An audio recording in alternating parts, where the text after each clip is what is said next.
Thank you. As I was thinking about talking to you today, briefly, from my perspective as a consumer advocate in healthcare and health policy, I was thinking of medical innovation, and I was thinking of the beneficiaries of that medical innovation. And we talk theoretically about the problem, but the problem is real people with real problems. And I remember,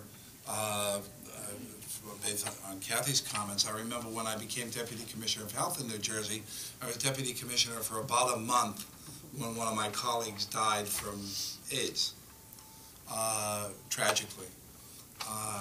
If he had, I was Deputy in '87, if he had initiated that disease 5 years later, he would have had treatment that would have staved off what killed him. If he had lived 2 years beyond that, his disease would have been a chronic disease and not a death-dealing disease in his case. I think of a relative of mine that I saw this Thanksgiving holiday. I was home with my in-laws, and she has multiple myeloma. She's being treated by a drug that was rejected, is the name drug that everybody thinks of a rejected drug, thalidomide.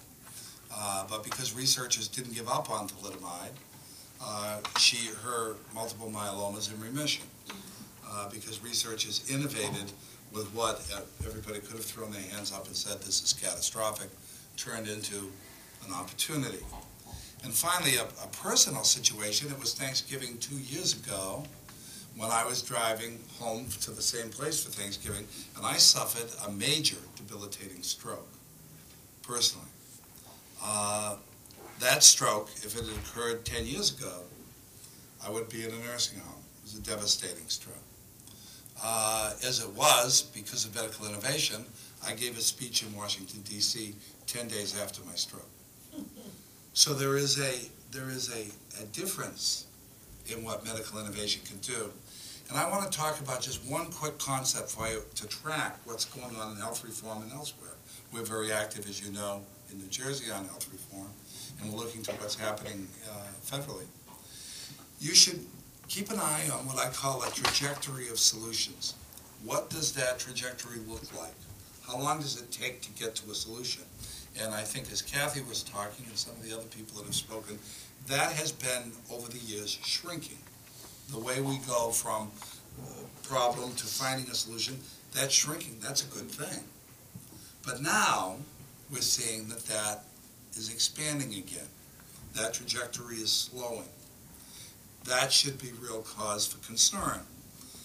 And I'm fearful that healthcare reform, which I am a passionate advocate for, one of the unforeseen and perverse consequences of health reform is going to be on that trajectory of solution. That what we're going to see is a slowing, because the focus on cost and access, laudable and important, is going to slow the focus on what we can actually bring about, from where we can bring about change.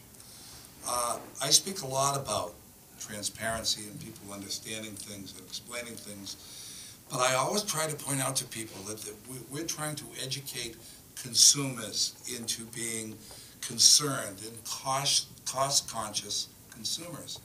But there's a difference between a concerned, cost-conscious consumer and a panicked patient in pain. There's a big difference. And very often reform and the focus on cost consciousness in the consumer and making good consumer choices loses sight of that panicked patient in pain.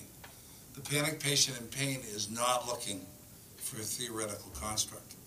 They're looking for a solution to what they're facing in their life and in their family's life. And I think that what our challenge is to be part of that quest, is to be part of what drives us forward, looking for those solutions and eliminating the roadblocks that get in